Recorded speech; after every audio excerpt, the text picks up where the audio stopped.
Right, for Tasracing and Nutrient Standardbred with the upcoming February 14 sale fast approaching at Quirkers Park, I'm rapt to be catching up with Jordy Chibnall for, well, a bit of a chat about all things Tassie. Firstly, Jordy, hello. Hi, Paul. How are you? Very good. Can't believe I've got to fit this one in around getting your eyelashes done. So that's a true story, isn't it? It's priorities were right, Paul. So When you said I've got to be finished by 12:20, I'm thinking, oh, you're obviously going out for lunch or something. But no, you got to go and look after the lashes. So we might start at the end. Rapt to see that you're back in the sulky this weekend for the first time since a nasty crash, which we will touch on. But Sunday will be your first day driving back. Is that correct? yeah, first day back, which is exciting. I've been looking forward to it for a while now. I've had a few setbacks with my shoulder, and my concussion has taken a little bit longer, as it's been my third one in 5 years. So they said it takes longer. So, but no, I'm really looking forward to it.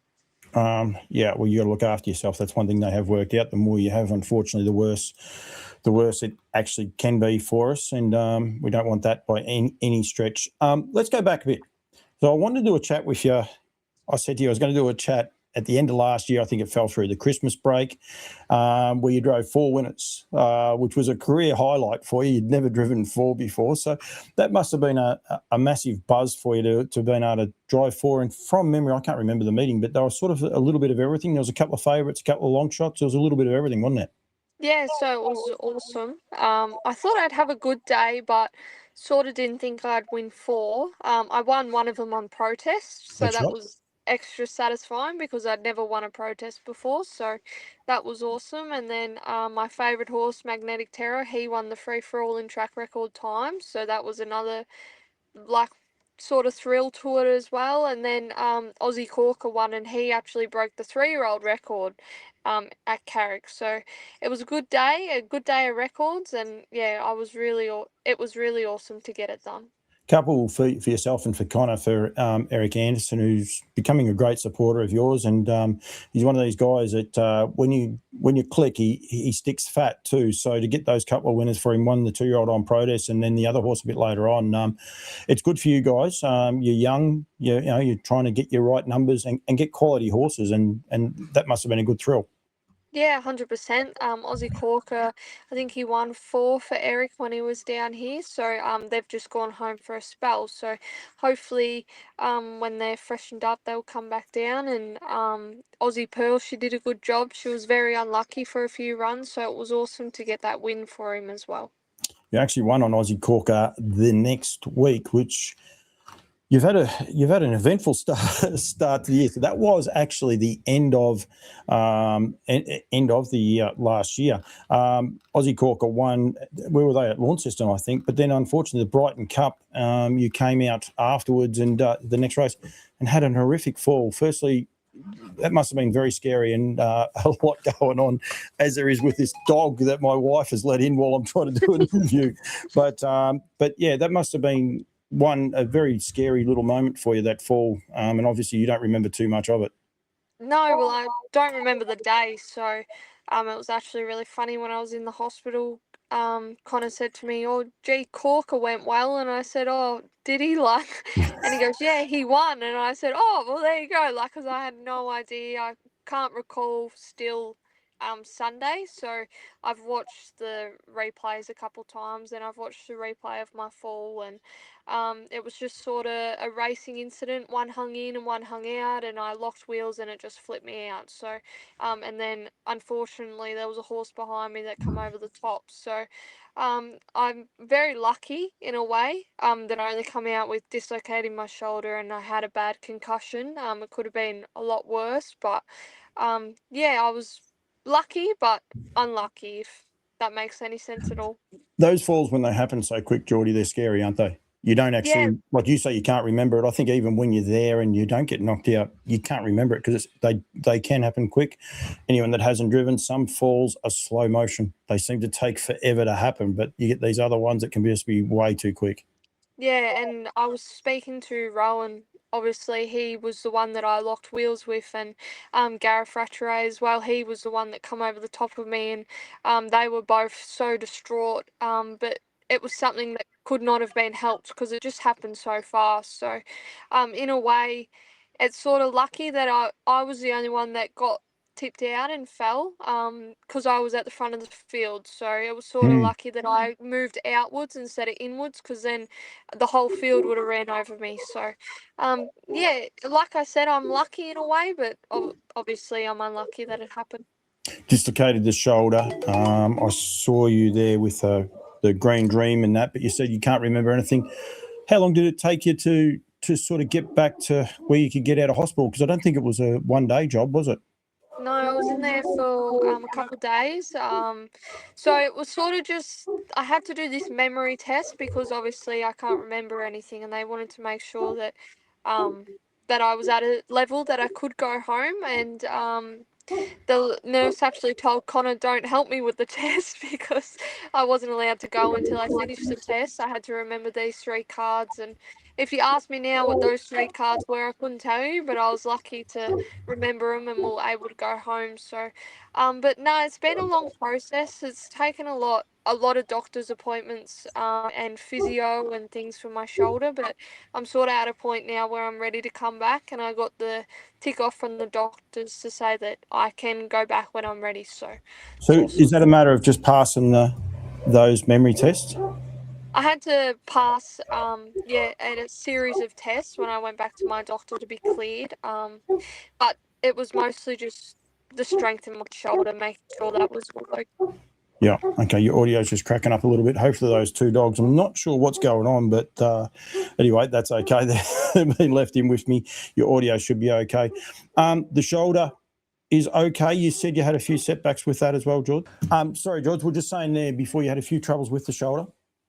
Yeah, a lot of physio, and just a lot of tightness through my neck, and not being able to grab things was the biggest thing, but that's all back now, so it's awesome. And you're comfortable with it? Yeah, comfortable. Just sort of had to adjust. Obviously, I can't lift my arm up above my head, and just sort of it's always taped and things like that. So yeah. Can I suggest one thing? Look after your shoulder. As an old man who does a lot of horses, shoulders are very important, and most horse people will be nodding right about now because horses are pretty tough on our shoulders. That's for sure. Well, they actually said to me that I'm too young for any like surgeries or anything, so it'll just be sore forever. So that was lovely to hear.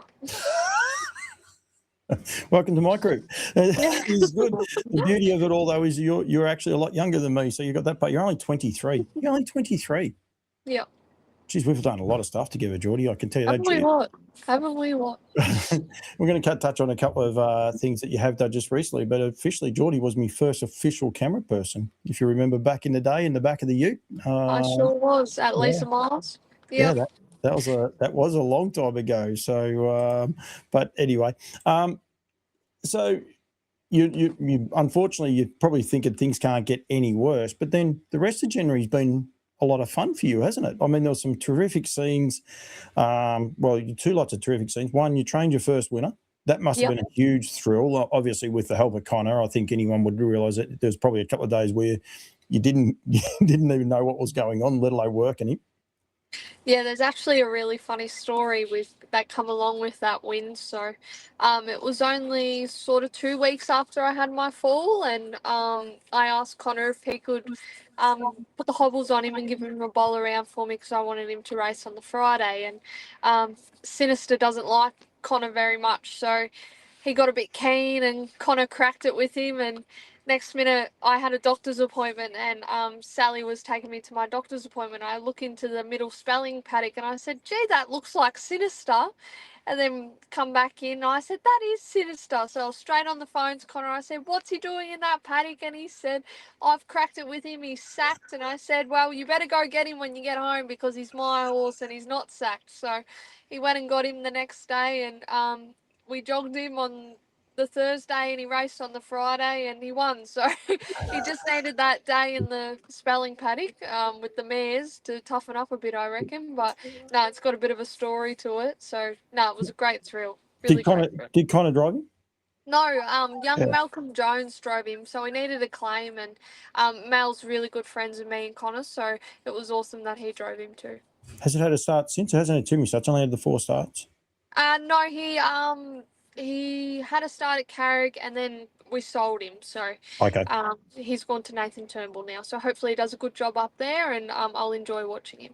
Yep. And then you guys trained the Devonport Cup winner last weekend as well. Like, it's amazing, just the little ebbs and flows. And well done to Tasracing. If I find it after I've done this video, I might even put it up over the top. But fair to say, you're not a real good sidelines watcher. And that, Jordy, you got a bit excited, though.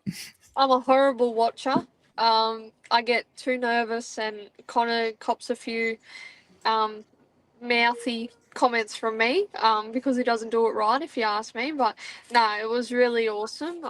We own Maybe as well, so that was even more special. We won the race last year with Magnetic Terror, but different thrill when you own them. So no, it was really awesome. Yeah, it was, and it's great to see that. And as I said, hopefully I'll find it. If not, go to Tasracing on their Facebooks, on their socials, and you'll see this wee lass in a black dress doing, what do they call those things? Chin-ups, the step-ups anyway with the I chins. think I was doing star jumps or something. Yeah. You were testing the structure of the grandstand. I know that. That's for sure. You were given a fair run. But that must have been a really cool thrill. And yourself and Connor are having a really good run all of a sudden down there. So that must have been a nice little thrill and a nice little, I suppose, cap off. Because I think the horse in the Brighton Cup was favourite. Were you not? Or Yeah, so he was the week before I drove him at Carrick, and he broke the track record. So he was a really big chance in that race. And like we said, we actually all went out for dinner last night, and we said how good it was to end what's been a horrific month on a big note. So no, it was awesome. when you think about everything that you've put into that, and I've said to a couple of people, if you say this for a year for a driver, that's ebbs and flows. And as you said, that's all been culminated in, just over 31 days, basically, from the end of last year to basically now to this weekend. You're back in the sulky, which must be a cool thrill. On last year, Jordy, 63 winners, your best season by a long way, but 63 winners in Tassie's a mighty achievement as well, because you don't get a lot of opportunities. You already race twice a week, so you must have been wrapped with that as a career-defining year for yourself. Yeah, absolutely. At the start of the year, I set some goals, and I achieved all of them. So it was awesome, and now I'm really, really proud of the year that I had last year. Do you try to build on that this year? Do you set the goals? You did? Yep, set them higher. It's tricky in Tassie because, like you said, we only race once or twice a week, so you got to sort of limit how high you set your goals. But Connor's sort of taught me to strive high. Otherwise, if you just strive at the same place all the time, you're never going to get better. So, strived a lot higher this year, and it obviously the year hasn't started as well as I would have liked, but things happen for a reason, and hopefully we can get off to a flyer on Sunday. Are you still striving to beat that 63? Yeah, so definitely want to beat that tally. I finished second in the overall drivers premiership last year, which was amazing. I'd set to finish top 5 and I finished second. So this year we've gone top 3 again. And then I just want to sort of tick off all my feature wins that I've won a few last year, so just sort of those bigger races, just want to eye them off a bit more now. But yeah, that 63 is a big number in Tassie, and I want to get past that again. What number have you put? Is it as simple as 65, or have you gone a little bit higher? I said 64, but Connor said that I should be higher than that. Well, if you get 63 after the start of the year that you've had, that's going to be a mighty achievement, because it's going to be in 11 months, basically. Yep. Yeah, Yep. So that in itself will be big. I was just looking at Connor's stats, 56 for him last year too, his best season. Where did he finish on the trainers' tallies? I think it was third underneath the 2 big guns down here, so that was awesome for us as well. Really, really great. And how many horses do you work? Sort of between 15 and 20, so not a huge number, but big enough for us. Aim at quality. Quality over quantity. Tassie racing, I'll say about it being a little bit, if you like, smaller, like as in race dates.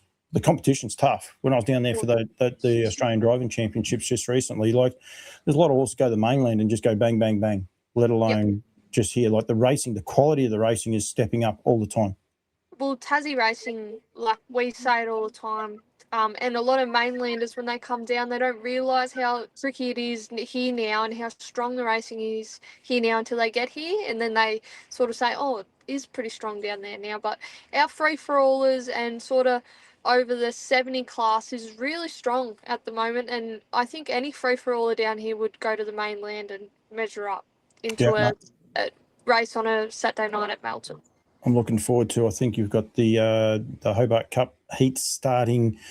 So it must be the 13th, Friday the 13th. Actually, it will be Black Friday at Hobart. I'm going to be down there covering that event because it's a day before the sale. So we want to make sure people are aware of that, and they'll be able to see you, Jordy, in different colours. Congratulations on being a Team Teal ambassador. Is this your first year being a Team Teal actual ambassador? It's my second. So when I was first down in Tassie, I was the ambassador and then went home and then was lucky enough to have the opportunity to be it again this year, which is so exciting. Good thrill? Yeah, awesome. Really good thrill. I was lucky enough to be the Pacing for Pink ambassador down here last year and I loved it. Just a sense of pride when you put the colours on, and I'll definitely have that pride again when I put the Team Teal silks back on. They're there to raise awareness for ovarian cancer, and I encourage people to go to womencan.org.au. It is womencan.org.au to find out. Make sure you check all the symptoms and that. And I think the great thing about this, I had an issue the other night on one of my shows. My daughter stepped in. She spoke to Duncan McPherson. My daughter's 19, like yourself. Only a young lady shouldn't be thinking about these, but you're aware of ovarian cancer and what it actually is. And I think that's the great thing that this has done. Hopefully finds research, hopefully finds a cure for it. Firstly, hopefully finds early detection would be the number one thing, but a cure. But having young ladies aware of what is actually going on is so important as well. Yeah, 100%. Like it's a deadly disease, and to be able to catch on to it early would be awesome. So making like young girls aware of, if you don't feel right, go get checked, because it could be something, and if you have a gut feeling that it could be something, make sure you push that. Obviously when I had my fall, there was a few things that come up on my scan that we've had a bit of a scare with, but just measuring out all those things. But yeah, go and get checked, because you never know what it could be. No, totally. Couldn't agree more. I've had all my checks, but I say that, and then you get a bit complacent. Like I'll probably go again, get through the breeding season, the sales season this year, and then I might do the same thing again, because you can only be complacent, that's for sure. George, thank you. If I had interviewed you after your 4 wins, it might have been pretty boring. You decided you just keep capping on. Been a very, very eventful month. We did have a technical issue smack in the middle of it for whatever reason. But thank you very much for joining me. Congratulations on last year, becoming a Team Teal ambassador, but also just the job you're doing for harness racing. I know the background you've come from. Your parents aren't harness racing, but they've been thrust into it and love it. Dad loves it. I know that. So I think it's very awesome, and they should be very proud of you. And look forward to catching you, Jordy, in which will be about 8 days' time. I'm going to be down there, so we'll definitely be catching up then as well, and hopefully driving some winners at that Hobart meeting. Yeah, hopefully I can. I don't think I will beat Rowan in that, but hopefully I can finish somewhat close to him. But no, it'll be awesome to see you, and I can't wait to get to the sales. So hopefully there'll be a few other mainlanders come down and have a look at what Tassie's got to offer, because I know there's some crackers. So it'll be awesome. You're very good. February 14. Don't forget Valentine's Day. Connor's going to take you there for Valentine's Day, isn't it? Oh, wouldn't that be nice? I'll give him that. Imagine if he got down. Imagine if he gets down on a knee with me with a camera nearby. Oh, geez. Settle down, Paul. I'd be happy if he brought me that pretty white face one that Brooks got on offer. So that's quite sweet, Lou. Actually, I know the horse. So yeah. Good luck, Connor. But yeah, we want to make sure 28 yearlings are going to be there at Quercus Park. I think the sale's 2:00. Parade before that as well. So go to tasracing.com.au or nutrientstandardbred.com.au. You'll find the catalogue and all the event details.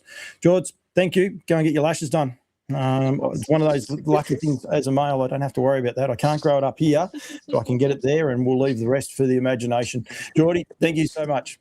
Thanks, Paul.